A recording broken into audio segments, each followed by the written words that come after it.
Le rêve d'un homme ridicule. Fédor Dostoïevski. Chapitre 2. Vous comprenez, bien sûr que ça m'était égal, mais la douleur, par exemple, je la ressentais. Quelqu'un m'aurait frappé et j'aurais senti de la douleur.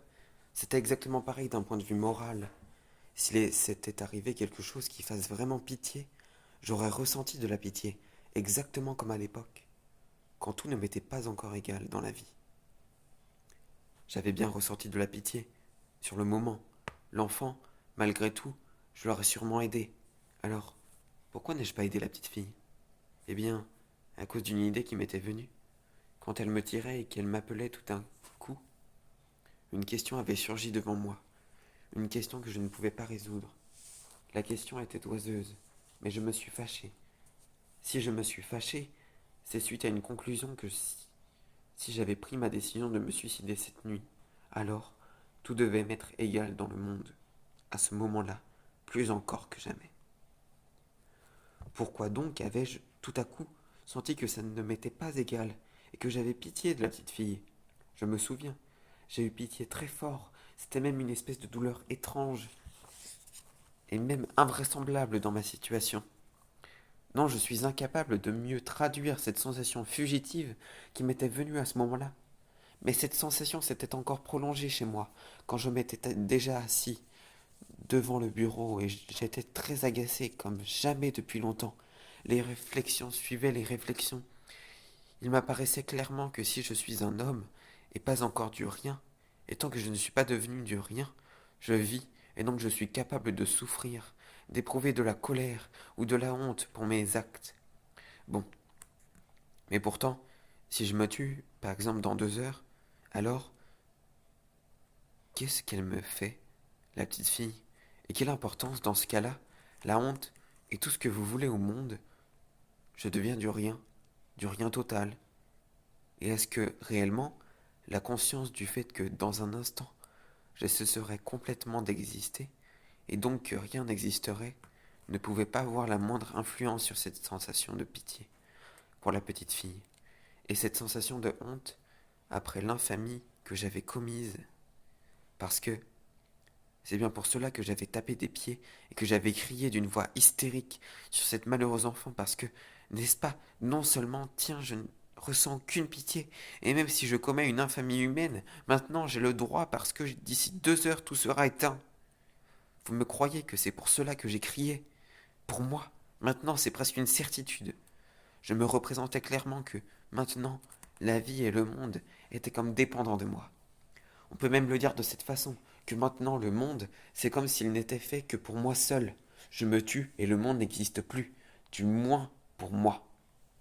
Sans parler déjà de ce fait que peut-être, c'est vrai qu'il n'y aurait rien pour personne après moi, et le monde entier, à peine ma conscience se serait éteinte, s'éteindrait tout de suite comme un spectre, un attribut de ma seule conscience, et ce serait d'être, parce que pour être ce monde dans son ensemble, et tous ces hommes au fond, ils sont juste moi seul. Je me souviens qu'en réfléchissant dans mon fauteuil, je retournais toutes ces nouvelles questions, qui se pressaient les unes après les autres, dans une direction même complètement différente. Et j'inventais des choses vraiment inattendues.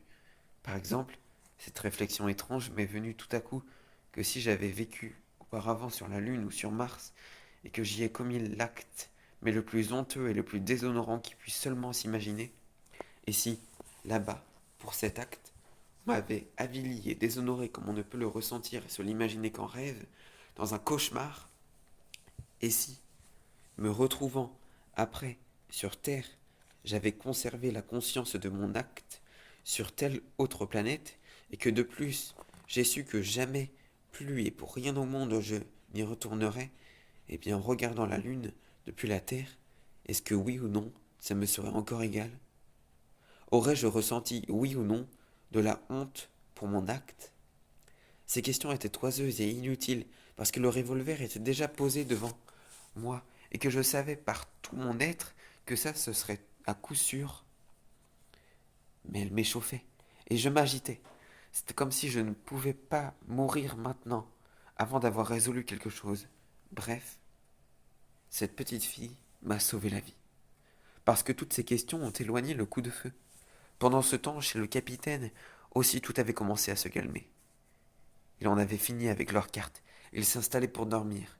Et en attendant, il se contentait de grogner et finançant, pas sans conviction, de s'injurier. Et c'est là, tout d'un coup, que je me suis endormi. Ce qui ne m'était jamais arrivé auparavant, dans mon fauteuil, devant mon bureau. Je n'ai pas du tout remarqué à quel moment je me suis endormi. Les rêves, on le sait, ce sont des phénomènes extrêmement étranges. Telle chose apparaît avec une précision terrifiante, une finesse de joaillier, dans le rendu d'un détail, alors qu'on saute par-dessus tel autre, comme sans les remarquer du tout, par exemple par-dessus l'espace et le temps. Les rêves semblent-ils sont mus, non pas par la raison, mais le désir, non par la tête, mais par le cœur. Et néanmoins, parfois, ma raison pouvait me jouer en rêve de ces tours tellement rusés. Et néanmoins, il lui arrive en rêve des choses tout à fait incompréhensibles. Mon frère, par exemple, est mort il y a 5 ans. Parfois, je le vois en rêve. Il prend une part active à mes affaires. Nous sommes tous les deux très passionnés. Et néanmoins, moi-même, pendant toute la durée du rêve, je me rappelle parfaitement que mon frère est mort et enterré. Comment donc puis-je ne pas m'étonner de ce que, tout mort qu'il peut être, il soit quand même à mes côtés et s'agite avec moi? Pourquoi ma raison peut-elle parfaitement admettre cela?